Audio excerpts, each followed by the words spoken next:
नमस्कार दोस्तों। आज मैं इस 5 मिनट के वीडियो के थ्रू ऐसी चीज़ों को आपके सामने रखना चाहता हूँ कि जो आने वाले समय में आपको समझना और उसके साथ आपको डील करना बहुत ज़्यादा इम्पोर्टेंट होगा। सोशल मीडिया पे आजकल जिस तरह से चीज़ें बोली जाती है या रखी जाती है वो 90% केस में फेक होती है। मोदी जी ने एक दो तीन दिन पहले अपनी देश के लोगों से अपील करी। अपील ये करी कि आप सोना ना खरीदें, आप फॉरेन टूर्स और ट्रिप पे ना जाए, मतलब ज़्यादा तौर पर अवॉइड करें, वर्क फ्रॉम होम करें जहाँ पॉसिबल है वहाँ, स्कूल को भी ऑनलाइन लेके जाए और ऑयल, डीजल या गैस इन सब का जो उपयोग है वो कम करें। ऐसा क्यों कहा होगा?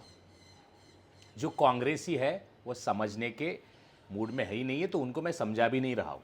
मैं देश की जनता को ये चीज़ बताना चाहता हूँ और समझाना चाहता हूँ। मेरे भाइयों, मेरे बहनों, ज़रा डेटा के साथ समझते। ये हमेशा कांग्रेसी ना लेके आते कि इंदिरा जी के समय में ऐसा था क्या, मनमोहन सिंह के समय में ऐसा था क्या, नेहरू जी के समय में ऐसा था क्या। अरे भाई जाके वहीं वहीं पे रह लो, वहाँ कौन से अच्छे दिन थे जो इतना डेंगे हाँकते हो? पहले एक तो डेटा पता करो, डेटा पता नहीं है तो समझो।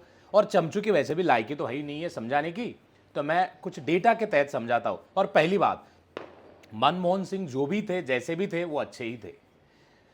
ये सरकार भी है, वहाँ से यहाँ तक पुश कर रही है, मतलब ये भी अच्छी ही है। देखने का अपना अपना नज़रिया है। अगर आप पॉलिटिकल नज़रों से देखोगे तो हर एक में बुराई दिखेगी, अगर आप समय और परिस्थिति के अनुसार देखोगे तो हर चीज़ आपको फैक्ट के तहत दिखेगी।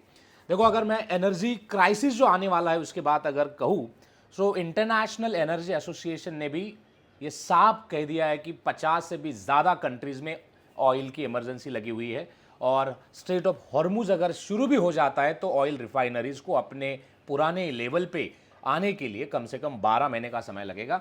एंड मोदी जी ने ये क्यों कहा? बिकॉज सबसे ज़्यादा जो इंडियंस है ऑयल, गैस, देन ये जो पाम खाने का ऑयल है, वो सोना, ये सबसे ज़्यादा हम खरीदते। कुछ टेक्नोलॉजी, मेडिकल इक्विपमेंट वो भी है, लेकिन उसके अलावा मतलब रासायनिक जो खेती के लिए जो यूज़ होते हैं वो भी खरीदते हैं। इसमें से कुछ चीज़ें अवॉइड करी जा सकती है, जैसे कि अगर मैं कहूँ ऑयल, सोना, गैस, ये अगर हम सोना ज़रूर है तो ले लो, नहीं तो मत ले लो, बाद में भी आप खरीदा जा सकता है। आप सेविंग के तौर पर अभी करके रख लो, कोई फ़र्क नहीं पड़ता है वैसे। तो सोना अगर हम कम कर देते हैं, ऑयल और गैस का अगर कंजम्पशन हम कम करते हैं, पॉसिबल नहीं है कि यूज़ ही ना करें, तो पॉसिबल है नहीं है, अगर हम कम करते हैं तो करीब करीब $200 बिलियन की सेविंग हमारी होगी। अब जो रुपया है वो क्या हो रहा है, नीचे नीचे आता जा रहा है, मतलब रुपया कम कम होते जा रहा है और डॉलर के अगेंस्ट में वीक होते जा रहा है। इसका मतलब क्या है गाइस?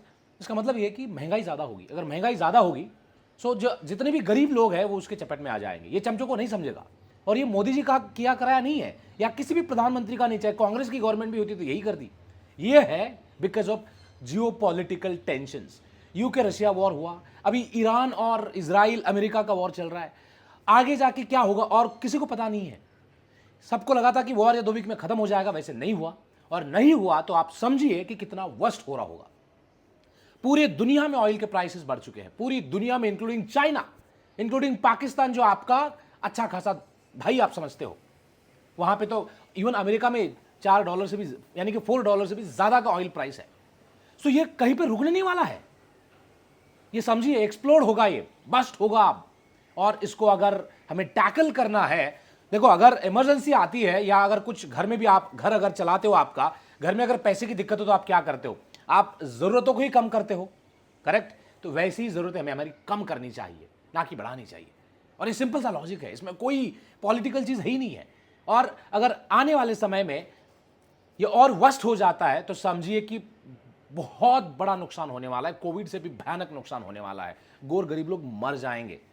यस, और ये होगा। इसलिए मैं कुछ फैक्ट रखना चाहता हूं उन चमचों के लिए जो चमचे ये मानते ही नहीं है कि भाई ये क्राइसिस की वजह से, ग्लोबल क्राइसिस की वजह से, उनके लिए 2014 में डोमेस्टिक एलपीजी कनेक्शन जो थे 14 करोड़ थे, अब डबल है, ऑलमोस्ट 35 करोड़ के आसपास है, इंक्लूडिंग एलपीजी जो पाइपलाइन के थ्रू भी आया हुआ है। तो समझिए जो गैस कंजम्पशन है हमारा डबल हुआ है। वही अगर हम देखें, सीएनजी व्हीकल्स 18 से 20 लाख थे, अभी 1 करोड़ प्लस है। सीएनजी स्टेशंस 900 थे, अभी 7000 प्लस है। उसके अलावा जो, हाँ एक चीज़ इसमें इंपॉर्टेंट है, एलपीजी जो प्रोडक्शन हमारा जिस कैपेसिटी के साथ आगे जाना चाहिए वो नहीं हुआ है। उसके कई सारे और भी रीजंस है, investments and all. Agricultural use almost double हुआ है। उसके अलावा अगर मैं ऑयल, स्पेशली ऑयल अगर मैं देखूँ, ऑयल की डिमांड या कंजम्पशन अगर मैं देखूँ जो इंडिया में अभी हो रहा है, तो उसको समझते हैं हम। जो ऑयल का कंजम्पशन है अभी के अगर हिसाब से देखा जाए तो करीब करीब 250 MMT कंज्यूम होता है, जो 2014 में जो होता था सिर्फ 150 के आसपास होता था, यानी कि ऑलमोस्ट 50% से भी ज़्यादा का कंजम्पशन ऑयल में हुआ है। आप कार्स का नंबर देख लीजिए, आप बाइक्स का नंबर देख लीजिए, आप लोडिंग व्हीकल्स का नंबर देख लीजिए, आप कंपनीज का नंबर देख लीजिए, डेटा देख लीजिए, डेटा, वहां पे आपको पता चलेगा कि कंजम्पशन कितना ज़्यादा बढ़ा हुआ है। अगर कंजम्पशन बढ़ा हुआ है इसका मतलब यह है कि हमारे देश में जिस तरह से प्रोडक्शन बढ़ना चाहिए था वो नहीं बढ़ा, because of investments, because of lot of issues are there. Technology नहीं है, आनी पड़ेगी, बहुत समय लगेगा उसके लिए, लेकिन फैक्ट ये है कंजम्पशन बढ़ा है। सो अगर वहाँ की 2014 या 2008 की मैं कंपेयर अभी 2026 से करूँ, वो नहीं होगा। पॉपुलेशन तब वहाँ पे अलग थी, अब अलग है।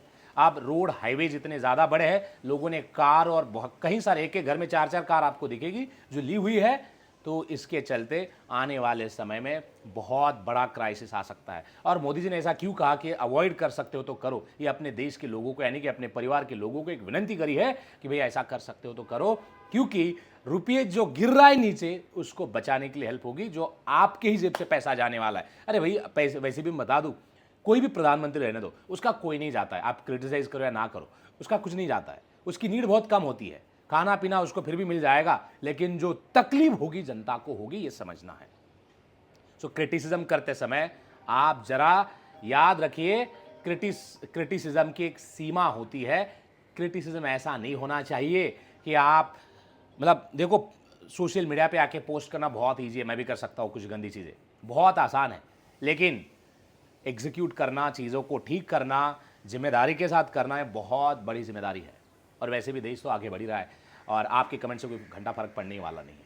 आप ऐसा सोचते हो कि आप गंदा कुछ लिखोगे इसलिए कुछ होगा, तो सॉरी, नहीं होगा। देश अब झुकेगा नहीं, रुकेगा भी नहीं। हाँ, अगर ये परिस्थिति आई है तो इसको भी लोग निपट लेंगे। अगर कोविड को निपटा है तो इसको भी निपट लेंगे। मैं यही अंत में यही कहूँगा, डेटा पढ़ लिया करो, कंपैरिजन के लिए ऊट शूट करके एक पोस्ट डिज़ाइन करके मत डालो। मैं अभी भी लास्ट में यही कहूँगा, हर प्राइम मिनिस्टर खुद में मतलब अपने आप में ग्रेट ही था।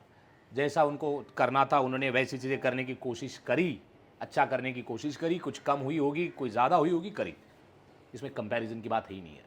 अब है जिम्मेदार नागरिक बनो और सपोर्ट करो गवर्नमेंट को नहीं, अपने आप को, और जितना फ्यूल बचा सकते हो उतना बचाओ।